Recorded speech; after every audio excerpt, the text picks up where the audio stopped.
English language can be confusing at times because of the presence of silent letters in some words, homophones, homonyms. So while speaking or writing, non-natives at times face confusion in understanding how to use them correctly. So today we will learn the difference between the pair Q-U-I-E-T, quiet, versus Q-U-I-T-E, quite, and how to use them correctly in written sentences and never mix up again.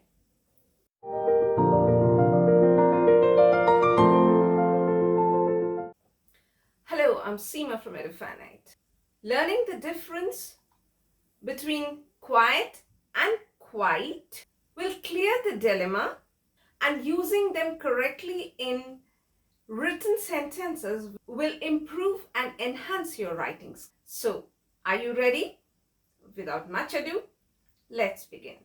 Well, Q-U-I-E-T, quiet, versus Q-U-I-T-E, quite. It seems too confusing at times because the spellings are almost the same, a little difference in placing of the letter E, and we do get confused where and when to use them at times.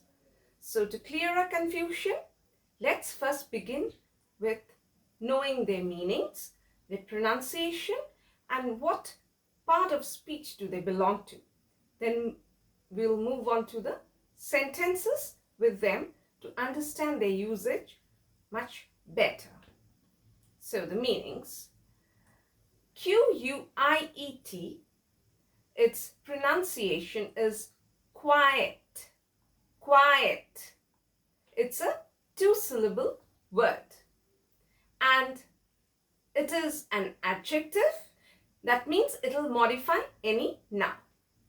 Now its meaning: making little or no noise. So when there is no noise, we say it's quiet. The next meaning is having little activity or excitement. Maybe when you have some quiet party or some quiet dinner with your, near and dear ones, or with your just close family members. So it's a quiet dinner gathering. So that's quiet. That means when you arrange for some party, it's a quiet party. That means you're inviting very few people, only close people whom you know, and too much of extravaganza and too much of noise and all that is missing in those quiet gatherings. Next we come to quite. This is a monosyllabic word. It's quite, quite, and it's an adverb. That means it will modify either a verb or an adjective or maybe another adverb.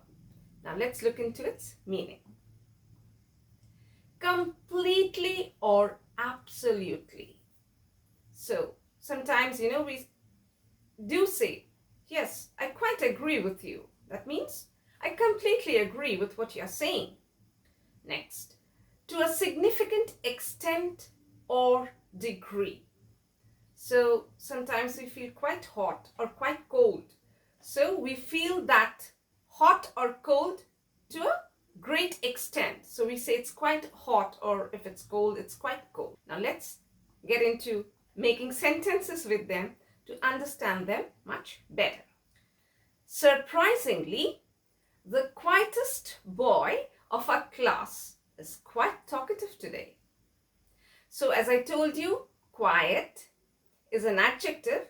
So we are using the superlative degree here, and it's modifying the noun boy, and quite is an adverb and it's modifying talkative over here. So surprisingly, the boy of our class, who usually is very silent, is exceedingly talkative today. So that's the meaning. Next, we are quite loving our vacation in this quiet and peaceful valley. So yes, we have planned a family vacation to a quiet place. That means a place where there is less humdrum, where it's peaceful, and we are loving it a lot. So we are quite loving it. The manager kept quiet as he did not quite agree with the speaker. So the manager, he was having a group discussion, and the speaker, whoever was there, was expressing his or her views. And the manager, maybe he did not much agree with the speaker's view, so he did not speak up. He kept quiet. That means he remained silent. And why did he remain silent? Because he, to a great extent, did not agree with what the speaker was saying. So he did not quite agree with the speaker. Okay, the next one. They planned for a quiet wedding as they do not quite like too much of pomp and show. So a couple, they're about to get married and they're planning for their wedding ceremony, and they want it to be a quiet affair. That means there'll be no humdrum too much, it'll be a significantly quiet affair, significantly low-key affair. And why will they make it a low-key affair? Because they do not like much pomp and show. The grandeur and all that associated with a marriage, they are not much interested in it. So they do not quite like too much of pomp and show. Okay. The next sentence is quite interesting. It is quite quiet at the lobby today. The lobby usually is full of humdrum. A lot of sound, people coming, people going. But today, I find the lobby to be quiet and silent. That is, not much humdrum is being heard. And it's quiet. That means it's exceedingly silent. Usually, it's not so. Quite quiet at the lobby today. That's all for today. Hope the lesson was useful. Let me know your thoughts about it in the comments section. I'll be soon back with a new video. Till then, take care, stay safe, be happy.